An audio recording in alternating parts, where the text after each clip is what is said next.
Guardian की बड़ी responsibility, guardian की बड़ी जिम्मेदारी है। हमारा जो नौजवान बच्चा है वो जिस बेराह रवि का शिकार है और जो तालीम हासिल कर रहा है वो एमलेस की पढ़ाई।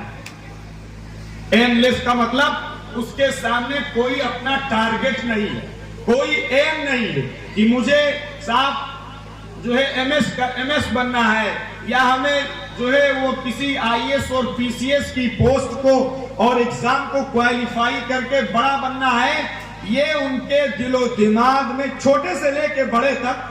बहुत सारे लोग होंगे कम्युनिटी में जिनके एम जो है वो नीचे के, किसी के बड़े के, किसी मिडिल क्लास के, लेकिन हमारी कम्युनिटी का 95% ऐसा है जिसकी